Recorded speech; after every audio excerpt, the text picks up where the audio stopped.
Assalamualaikum warahmatullahi wabarakatuh sampurasun. Wargi-wargi baraya pecinta dongeng Sunda nu di mana beayana. Alhamdulillah kalayan kudrat ilai robi qadar tinu kawasa urang tiasa patepung dangu deui dina acara carita Sunda tanapi dongeng Sunda. Urang nuluykeun hanca carita mitra masih dina judul Janji Nu Mawapati hasil karya atanapi karangan Amburos anu insyaallah ayeuna bagian anu ka-47 na. Kasugri kaum dangu. Dina jujutan hanca carita anu katunda pedaran kang tile kasapih kuanci dina mangsa medarkeun kayan alam isuk-isuk khususna ka biitoh katut Mang Ocin anu mana harita keur ngarobrolnya eta hanca teh. Sumangga mitra ame teu nyangkolong kana waktos. Lain Kang Ocin, ari Rasti teh Rasti anu mana teh ieu teh. Nah Rasti anak Mang Jumari sobat kuring baheula anu dimaksud teh. Meureun kitu. Nya Rasti mah nya deui atuh sabab di lembur urang mah ti baheula nepi ka ayeuna can aya anu ngaran Rasti deui. Yang geus tangtu atuh anu dimaksud ku Juragan Pardi teh Nyi Rasti anu eta. Tapi naon maksudna make jeung nita kudu ngomong kitu. Terus terang kuring mah ngarasa heran ngadengena oge. Tanya biitoh tarangna katingali kerung. Sarua puguh akang oge teu ngarti. Tapi keun bae lah teu kudu loba omong. Urang gugu we sakahayangna. Kang Ocin, ceuk akang baheula Juragan Pardi jeung Nyi Rasti teh lain kungsi hahadean. Tapi nah make jeung teu jadi kawinnya. Bener kungsi ari hahadean mah. Tapi ari soal teu jadi kawin mah meureun memang lain jodona we atuh. Ari Nyi Rasti teu kungsi cacarita kitu. Jawab Mang Ocin bari melong ka bojona nu keur ngabandungan. Nya puguh oge henteu Kang. Sanajan sok babarengan oge sarta kasebutna jeung sobat, Nyi Rasti matara nyaritakeun urusan pribadina. Matak teu nyaho kuring mah. Nya atuh meureun we rek teu nyaho oge. Sabab maranehna teh hahadeana oge sasulumputan. Jadi bacun mah hampir eueuh nu nyahoeun. Tapi akang mah nyaho ngantara loba omong. Oh, jadi kitunya. Tapi naha make kudu susulumputan. Nyanduka teuing atuh itu marsitoh. Urusan eta mah akang oge teu apal. Geus lah tong nyaritakeun deui pasoalan Nyi Rasti. Sabab sok jadi inget deui. Sedih puguh akang mah lamun ras inget kana nasibnya. Sok asa kagagas. Ceuk Mang Ocin rumenghap narik napas jero. Ras inget kana lalakona zaman baheula anu geus lila kaliwat. Sakabehna asa buruh breh narembongan. Sakabehna asa buruh breh narembongan. Nya bener Kang Ocin. Kuring oge sok asa hoream ari nyaritakeun deui lalakon Nyi Rasti teh. Sok sedih asa kasuat-suat. Tembal biitoh ngomong darada cuma limba. Ras inget deui kana nasib Nyi Rasti anu jadi sobatna. Anu kudu ngalaman kahirupan anu sakitu ketirna. Puguh akang oge sarua sok ngarasa sedih. Matak geus we lah tutup ulah cacarita deui. Tapi lamun Den Syarif nanyakeun mah urang jawab we teu nyaho kitu. Lantaran bisi Juragan Pardi nyarekan ka urang. Kumaha lamun seug urang dieureunkeun tina pagawean. Meureun matak susah kahirupan urang teh. Mangka nyingkolot jeung marudak biaya anyun. Nya bener Kang Ocin. Kitu we ayeuna mah urang mah nya. Jika atuh akang teh lain rek ka sawah, geura indit geus beurang ieu teh. Hayu atuh nya. Kakang Prabu rek ka sawah heula neang cai. Nyanjung ka ditu, kade balikna nyimpang ka balong. Terus ngalalauk emas keur paisieun sakalian jeung suraungna. Nya heug lah. Nya geus kitu mah Mang Ocin harita ngaleos leumpang ngagedig semurusuh. Rek ngajugjug ka sawah. Sedengkeun Biitoh terus ngosrek sasapu di buruan nyapukeun kalakai garing anu mayak dina lemah. Teu sakumaha lila oge geus rengse koreleng kagigireun imah. Sok sapu nyere ditunda disarandekeun kana bilik. Geus kitu sup ka dapur. Gap kana paparabotan anu karotor terus diwadahan kana boboko. Terus ngaleos ka pancuran rek ngadon gegero sakalian bari nyeusehan. Kasugri kaum dangu. Mangsa alam maju ka beurang. Panon poe geus luhur cahayana nyebrot ka buruan. Kirawan Cipecat sawed torojol Mang Ocin datang bari ngajingjing lauk mas keur paiseun. Sakumaha panitah bojona samalah geus sakalian jeung suraungna. Sup ka dapur sok lauk mas ditunda dina baskom. Gek diuk di lawang. Awakna nyerande kana panto. Duduk kuina dibuka dipake ngagebran dada anu katempung ngoprot ku kesang. Kawasna mah hareudang. Bareng jeung kitu. Torojol Biitoh ret ka salakina anu harita ka karajol pok ngomong. Geuning Kang Ocin geus balik. Mana lauk teh Kang? Ceuk Biitoh langsung nanyakeun lauk. Tuh di baskom. Tapi janji bersihan. Nyakeun bae ku kuring marsihanna mah. Itu, cing akang minta cai anu tiis. Teu kuat canyaang menyasa tuhudeunya teh. Ceuk Mang Ocin nitah pangyokotkeun cai ka bojona. Biitoh teu talang ke gancang cirilik nyician cai kana cangkir. Sor diasongkeun ka salakina sakalian jeung lalauna. Urab sampeu sapiring haneut keneh. Regot Mang Ocin nginum mending ngaleklek. Teu lilah geus beak. Sok atuh ditunda. Kop kana urab sampeu am diuapkeun.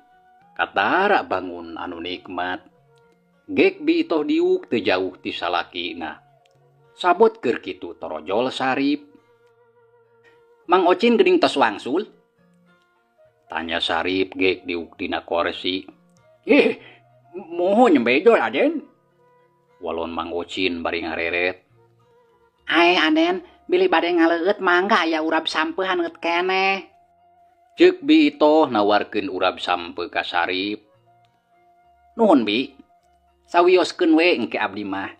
Margi wadareg keneh. Walon Sarip terus ngaluarkeun bungkus rokok. Sor diasongkeun ka Mang Ocin. Nyesep Mang. Mangga nuhun Aden. Walon Mang Ocin katingali atoh di asongan rokok teh. Gewat nyokot hiji terus atuh gur diseungeut. Plenyun udud bari nyarande. Panon kucap kiceup neuteup haseup rokok anu mulek ka luhur. Saterusna katiup angin. Mang Ocin, kitu deui ka bibi. Abdi teh aya sakedik anu bade ditaroskeun. Ceuk Sarip bari rutret ka Mang Ocin jeung Biitoh. Nyoh, sumohon. Bade naroskeun naon Aden? Sumohon Aden bade naroskeun naon mangga carioskeun. Kitu ceuk Mang Ocin jeung Biitoh. Hampir bareng ngadenge kitu teh jadi panasaran.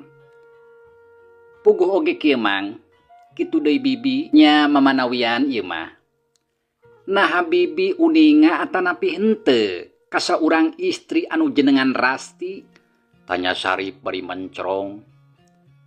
Ari Mang Ocin jeung Biitoh duanana silih reret. Teu lila pok Mang Ocin ngomong. Rasti anu mana teh Aden? Walon Mang Ocin bari kurang kerung siga nu keur mikir. Sok padahal hatena rada kaget ngadenge Sarip nanya kitu teh. Da puguh inget kana caritaan juragan Pardi tadi isuk. Tadi isuk-isuk anu geus ditepikeun ka madehna. Muhun Rasti. Nah mamang sareng bibi teu kantos kenal? Tanya Sarip bari rutret kanu duaan. Henteu pun Mang mah teu kenal. Jawab Mang Ocin rada asa-asa rek ngajawab teh da puguh tara biasa ngabohong. Tapi ayeuna kapaksa kudu ngomong kitu lantaran sieun ku juragan Pardi. Janten mamang mah tekantos kenalnya. Leres terkenal Aden. Margi di lemur ieu mah daya anu jenengan Rasti. Kitu pamisa emut pun mang mah. Cobi emut-emut mang. Ceuk Sarip bari mencrong ka Mang Ocin. Ditanya kitu Mang Ocin red ka bojona. Itoh, cing manye wau henteu kana ngaran Rasti. Henteu kuring oge nya saha atuh Rasti teh. Walon Bitoh pura-pura teu nyaho. Sedengkeun ari hatena rada deg-degan. Lantaran sieun kanyahoan lamun manehna ngabohong. Terus jempe teu loba omong. Janten bibi oge teu terangnya. Henteu Aden. Lares da teu terang. Jawab Bitoh terus ngereret ka salakina. Nah aya naon kitu Aden? Nganggo naroskeun istri anu jenengan Rasti. Tanya Bitoh bari neuteup ka Sarip. Mun Aden nyaha aya naon ieu teh? Mang Ocin pilih genti jeung bojona nanya ka Sarip. Nya puguh ge eta teh. Rupina mamang kitu deui bibi oge tangtos parantos uninga kana kajantenan anu tumiba ka kulawarga abdi. Leres, terasna kumaha Aden? Mang, 2 tahun anu kapengker pun biang pupus. Teu lami disusul ku pun adi anu istri. Ari cara maotna beut matak sedih. Margi apan duanana oge diganggu ku bangsa lalembut anu teras ngaganggu sarta nyilakakeun. Dugi ka pun biang sareng pun adi dugi ka hanteuna. Pami ku masalah maotna mah abdi oge nampi kana takdir. Margi datos sakedahna. Tapi anu janten emutan teh cara maotna anu teu wajar.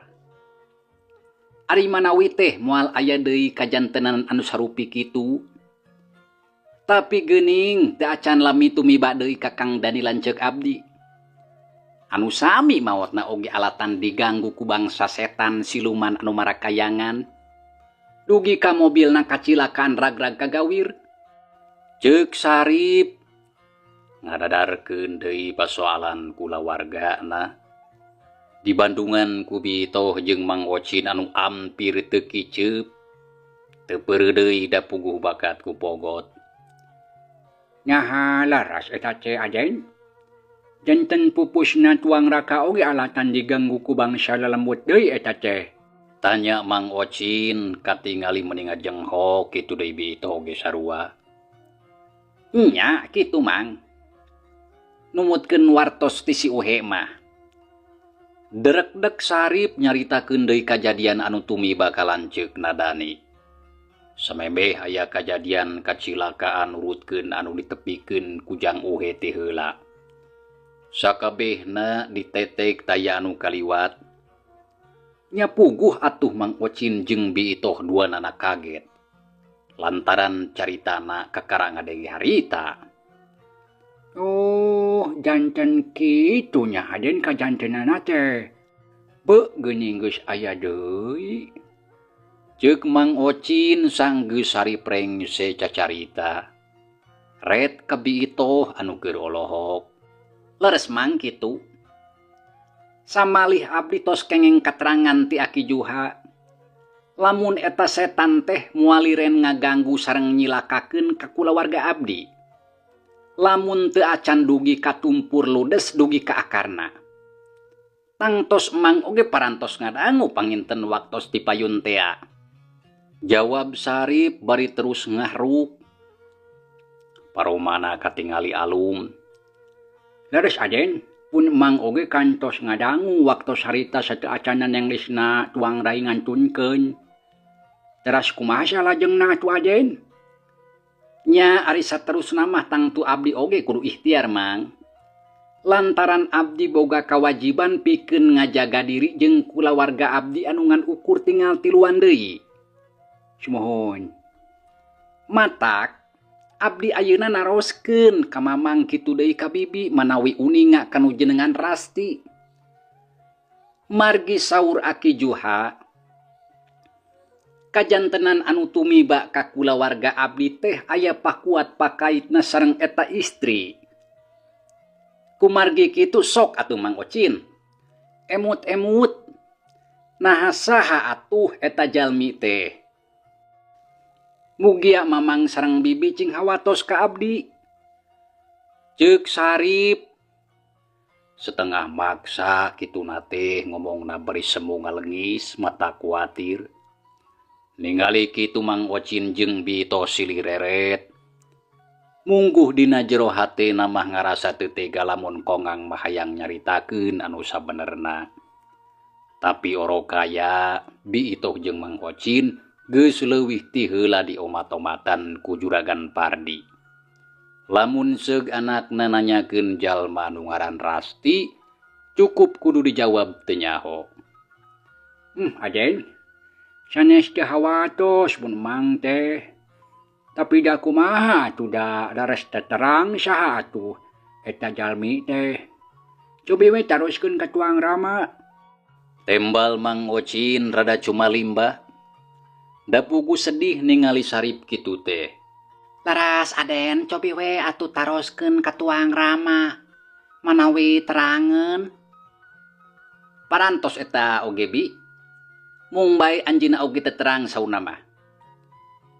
Pami ayeuna nuju angkat ka mana Tuang Rama teh Aden? Nya ari wawartosna mah tadi teh bade ka puskesmas. Tapi saterasna mah duka ka mana? Teu geuning wayah kieu teh acan mulih. Nah kunaon Aden Tuang Rama teh nya nganggo ka puskesmas sagala rupi. Tanya Bito da puguh teu nyahoeun. Sarta tadi isuk-isuk teu pati merhatikeun. Lares Aden nyaha kunaon Tuang Rama teh? Mang Ocin nyusul tepus kana pananya Bito da puguh sarua teu nyaho. Eta puguh oge kieu Mang Ocin. Wengi teh aya kajantenan anu matak sieun sareng matak reuwas. Nah aya naon deui Aden? Muni asa seueur kajantenan anu matak reuwas. Kieu eta teh Bi. Barabat Sarip nyaritakeun kajadian tadi peuting. Basa Juragan Pardi keur sare harita didatangan ku hiji makhluk anu matak pikasieun. Malah rek terus dicekek lamun seug Sarip teu kaburu datang mah. Ngadenge kitu Mang Ocin jeung Bito ngaranjug. Rai atuh bulu pundukna muriding pating puringka kasacerengkat. Tah kitu kajantenana teh. Oh, janten kitu lalakona teh. Muhun da tadi oge pun Mang teh ningali kana pandanganna. Mung teu kabujeng naroskeun. Ceuk Mang Ocin bari gogodeg. Beuki ka dieu teh beut asa kalah beuki ngarasa heran. Lamun seug nyaksian kajadian di imah Juragan Pardi anu mindeng pisan diganggu ku bangsa lelembut anu marakayangan. Meni matak sieun nya. Baruk aya anu kitu deui nya Aden. Ceuk Bito ngomongna ditungtungan ku ngabiri-gidig lantaran ngarasa sieun. Nya kitu Bi. Nu mawi ayeuna abdi naroskeun jalmi anu jenengan Rasti oge. Margi hoyong ngabuktoskeun kana kasauran Aki Juha. Nya pami maksad mah hoyong nalungtik kana sabab-musababna. Margi eta istri teh saurna aya pakuat pakaitna sareng kajantenan anu tumiba ka kulawarga abdi. Tapi kacidahan jakal geuning. Bibi sareng Mamang oge teu terang. Walon Sarip katara paromana bangun anu hanjelu. Ningali kitu Bito jeung Mang Ocin silih reret. Ari dina masing-masing hatena mah duanana oge hayang ngomong sarta hayang bruk-brak mere keterangan anu sajelasna. Tapi teu asa. Nya antukna malah kalah pating haruleng kawas anu beak beomongeun.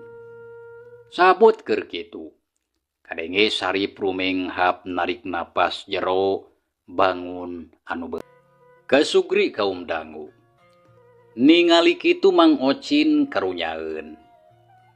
Duh Aden, mugia salira kedah sabar. Dinawangkit ayeuna rupina syarira teh nuju dipaparin cocobi ku Nu Maha Kawasa. Tapi sanyaon kitu ulah pondok harepan. Margi moal samata-mata saurang jalma dicobi ku mantena, lamun teu dipaparin sareng jalan kaluarna. Tah, kumargi kitu aden kedah sabar. Sareng tawakal ulah petot-petot ngadoa nyuhunkeun pitulung ti Allah Subhanahu wa taala. Mugia mualami deui pasoalan teh tiasa kabuka. Kitu ceuk Mang Ocin mere pepeling ka Sarip anu katempo keur ngahru. Amin Mang. Muhun kitu harepan abdi oge ieu pasoalan teh sing tereh kabuka. Sarta abdi tiasa terang kana sabab musababna. Walon Sarip katingali ngarahu sigana mah hayang miceun Bang Balu anu ayeuna ngagulung dina jero dadaana. Anu karasa berat sarta mangaruhan kana jiwana. Jep tiluana jarempe Sarip Mang Ocin jeung Bitoh terus pating haruleng lantaran jadi kabawa bingung mikiran pasoalan anu jadi dunungana. Bareng jeung kitu dur sora bedug ditakol di masjid disusul kuno adan sorana meuni halim pumulas melis mata kuaas. Kayan alam harita geus nincak kana wan Cilohor. Geuning tos lohor ieu teh. Hayu atuh Mang Ocin, Bibi, abdi mah bade ka jamban heula nya. Keun engke ngobrol mah urang sambung deui. Ceuk Sarip barijung hari tanang tung tina diukna. Nya mohon mangga aden atuh pami bade ka jamban mah. Walon Mang Ocin, geus kitu Sarip ngaleos terusup ka cairek abdas. Tekung silila geus rengse. Terus ka kamar prak ngajalankeun salat tohor kalayan husu. Ari Mang Ocin jeung Bitoh duanana can ingkah tina diukna. Sajongjongan mah beut kalah pating haruleng can aya nu lemek. Tapi teu lila pok Bitoh ngomong. Kang Ocin, kumaha ari geus kieu? Kuring mah ngarasa karunya teu tega ningalina oge asa sedih. Ningali Den Sarip teh. Ceuk Bitoh bari ngareret ka salakina. Pogoh akang oge sarua ari hate mah itoh karunya. Kumaha tukang lamun urang buruk brak we terus terang bejakeun anu sabenerna. Urang teh nyaho kitu kanu ngaran Rasti teh. Nya, ari kahayang mah kitu akang oge. Tapi kumaha lamun seug juragan Paradi ngambek ka urang?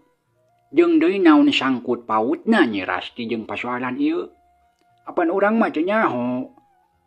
Hai nya. Lamun dibejakeun geus tangtu juragan Pardi bakal ngambek. Tapi jigana mah bener itoh. Ceuk Mang Ocin nyaritana teu kebat, tarang katarang ngariwut bangun keur mikir. Naon anu bener teh Kang? Tanya Bitoh bari mencerong ka salakina. Itoh, kieu puguh oge. Ari maneh inget keneh eta wan teu? Nya ari inget teh inget naon Kang Ocin? Itoh, basa peucingna bulas mimawot 2 tahun anu katukang. Apan harita aya anu ceurik di pipir imah urang. Samalah cacarita mere amanat sangkan urang kudu nalingakeun anak-anakna. Sabab cenah aya anu rek ngancam kana nyawanya. Nya ceuk sangkaan urang apan eta teh arwahna Bulasmi anu ngahaja datang minta tulung. Tah caritaan eta teh ayeuna jadi bukti. Sarta bener lamun disaksian manganak juragan Paradi geus 2 anu bawatna. Oge sarta carana teh geuning kacida mata kecir. Ceuk Mang Ocin ngomongna daria, tapi rada lalaunan. Da puguh sok inggis aya anu ngadenge kana sakabeh caritaana. Nya kuring oge inget keneh. Sigana mah bener kitu arwahna Bulasmi teh mere beja ka urang. Tapi apan harita urang mah teu pati percaya. Sabab can aya buktina. Tapi geuning ayeuna mah sigana bener caritaana teh. Tapi satunya anu hayang ngalapati ka anak-anakna Bulasmi teh. Yeh, itoh. Lamun ceuk sangkaan akang ieu mah. Tapi kaje ulah sok loba omong. Sigana anu ngancam ka kulawargana Juragan Pardi teh moal salah arwana Nyi Rasti. Lantaran baheula kungsi ditinggalkeun kawin. Cohagna mah dinyerikeun manehna teh. Samalah cara maotna oge alatan nelasan pati sorangan. Ngaragdakeun maneh ka jurang. Kitu caritaan Mang Ocin bari harebosan. Cek kuring masa mustahil Kang Ocin sarocin.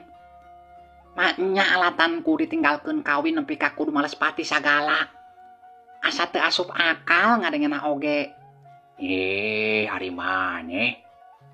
Nah, make jeung teu asup akal. Apan loba contohna anu kitu. Lamun awewe jeung lalaki bobogohan terus ditinggalkeun kawin, loba anu nepi ka maehan maneh. Komo geuning zaman ayeuna mah mun asap mindeng ngadenge bejana oge dina radio. Kitu cek Mang Ocin ngomongna bari pepeta. Paneutupna teu leupas ti bojona. Heeh nya eta oge. Sok mindeng ngadenge kana bejana tapi beut asa mustahil lamun ngan ukur pasoalan eta hungkul nepi ka kudu maehan batur. Kuring mah curiga tangtu ieu teh aya pasoalan anu sejen. Nyari kacurigaan mah aya Kang oge. Sakumaha anu geus dicaritakeun ti heula.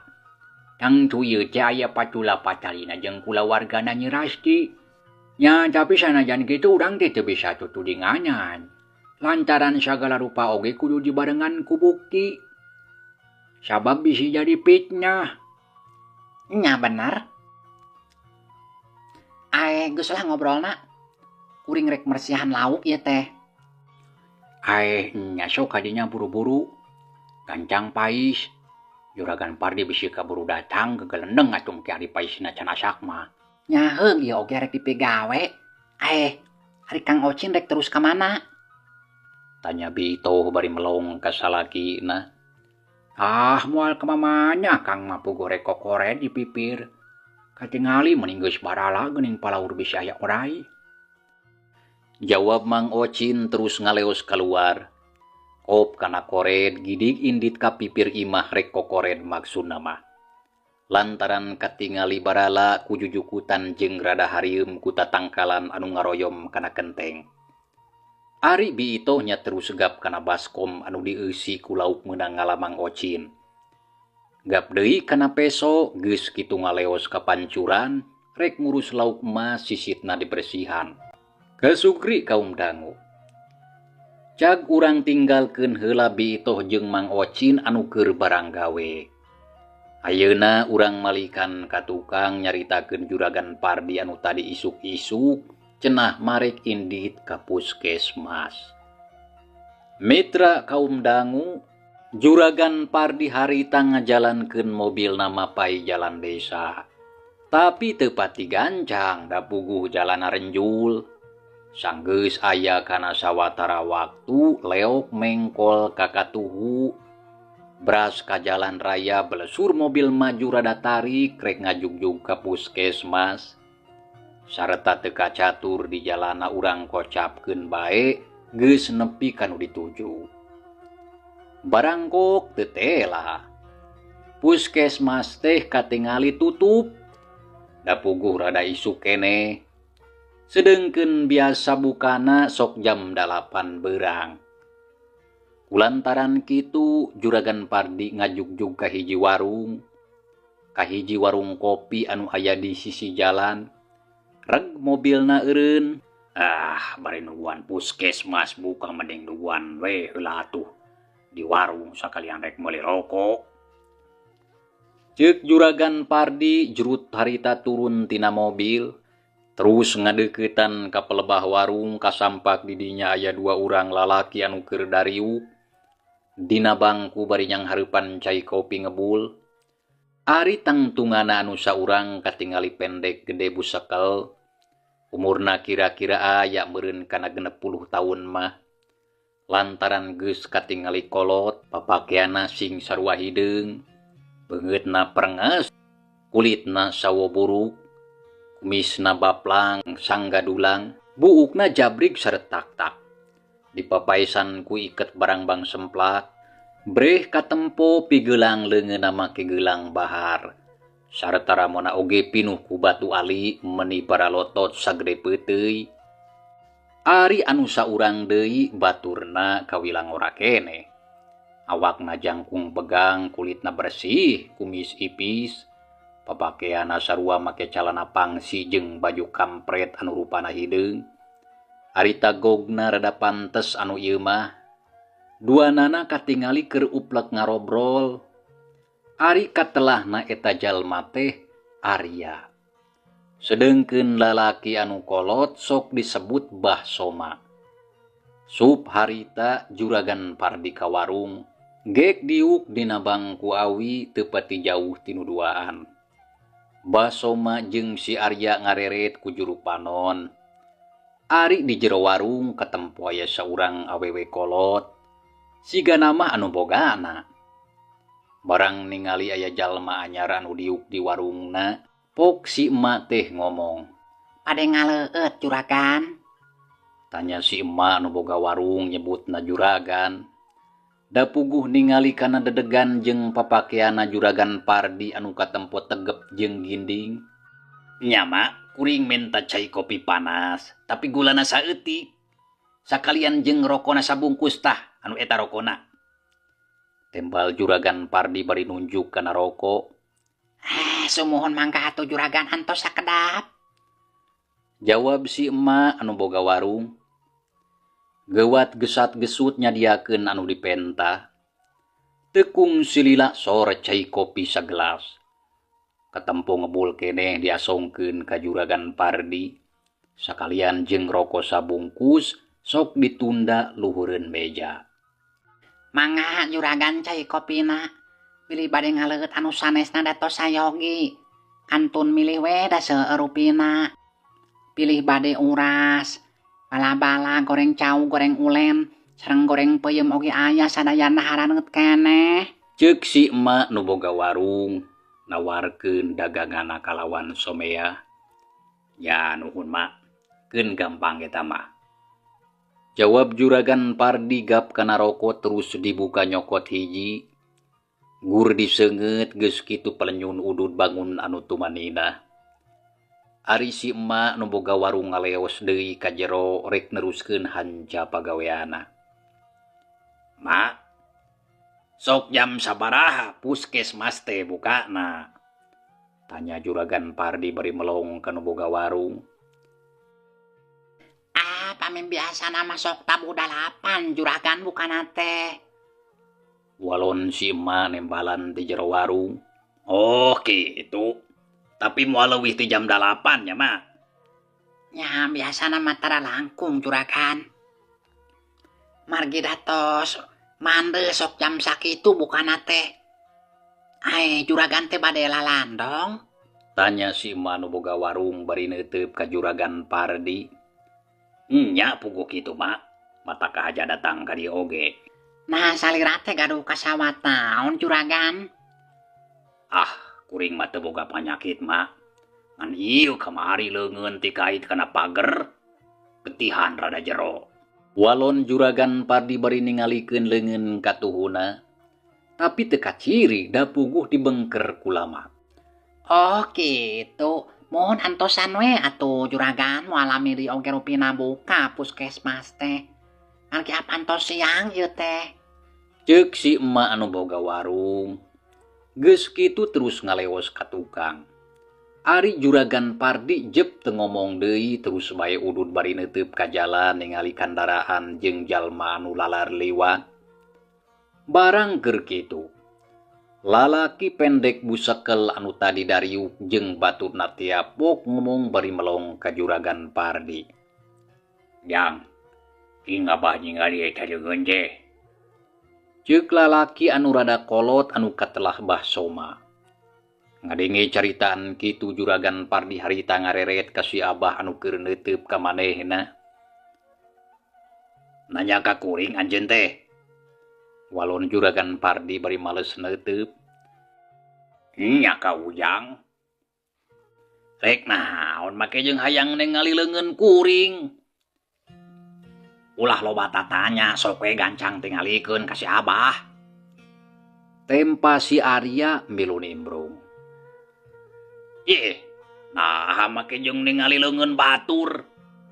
Memang ya urusan naon? Tanya Juragan Pardi rada muncereng kanuduaan. Nya memang urusan jeung kuring mah. Tapi kuring oge nyaho lamun eta leungeun anu dibeungkeut ku kain teh lain tatu alatan dikait kana pager. Tapi eta mah alatan dicakar ku kuring. Sabab ka ambe cenah bauna ku kuring mah. Ceuk Bah Soma bari jarenge seuri. Nya puguh atuh Juragan Pardi oloho sabab ngarasa heran. Nah eta jalma teh make jeung bisa nyaho kitu ceuk pikirna. Yang teu kudu olohok. Sok gancang Abah ningali eta leungeun teh. Sareta ku Abah rek diubaran? Percuma rek diubaran ka puskesmas oge lantaran moal cager. Sok geura cing percaya ka Abah. Ya moal di kukumaha pugu mare ditulungan. Ceuk Bah Soma nyusul tepus. Nitah sangkan Juragan Pardi ningalikeun leungeunna. Teh heulaanan. Nah apa ti mana anjeun make ngomong kitu? Tanya Juragan Pardi teu buru-buru ningalikeun leungeunna. Teu puguh masih keneh ngarasa heran kana caritaan eta jalma. Kalah terus nanya. Apan tadi geus disebutkeun ku guru kuring. Cenah ka ambeu tina bauna. Nah teu percaya. Tembal si Arya bari nyerenge seuri bangun ngoa. Nyajang bener. Sok gancang Abah ningali. Ceuk Bah Soma bari mencrong ka Juragan Pardi. Nya heug atuh ari keukeum hayang ningali. Walon Juragan Pardi sarta terus ngelaan kain anu beungkeut kana leungeunna. Nyabreh atuh katempo tatu Juragan Pardi anu tapaku ku tea ngadaradan panjang jero. Jeung rada bareuh katingali nama. Uluh bener we ieu Bah. Lain satu alatan dikait kana pager. Arya, paingan ku Abah ka ambeu bauna. Ceuk Bah Soma terus nitenan tatu anu aya dina leungeun Juragan Pardi. Ran kuring mah ieu teh. Tah anjeun make jeung bisa apal.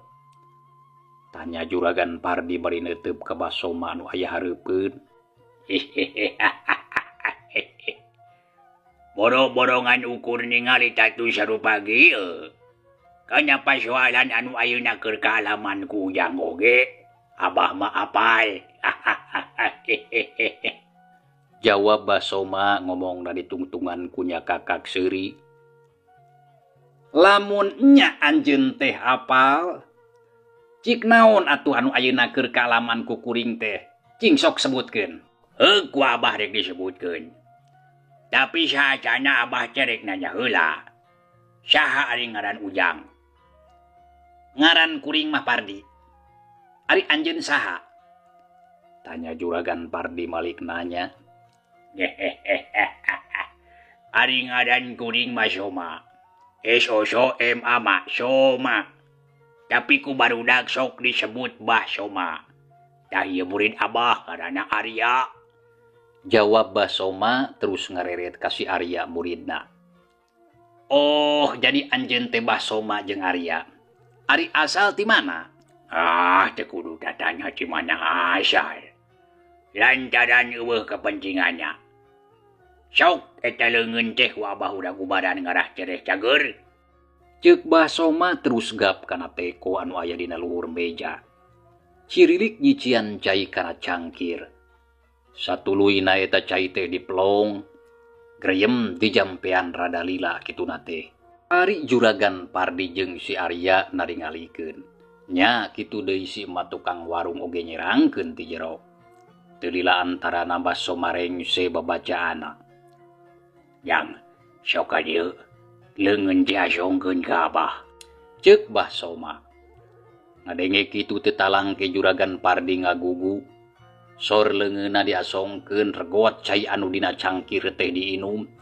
Geus kitu sabrot cai diburakeun kana tatu anu aya dina leungeun Juragan Pardi.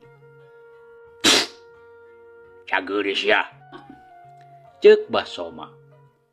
Barang cacap nyarita kitu. Mitra, cageulai carita urang tunda heula nya. Insyaallah mitra kin urang lajengkeun deui. Hatur nuhun kana naon rupi perhatosana. Wilujeng kantun. Wassalamualaikum warahmatullahi wabarakatuh.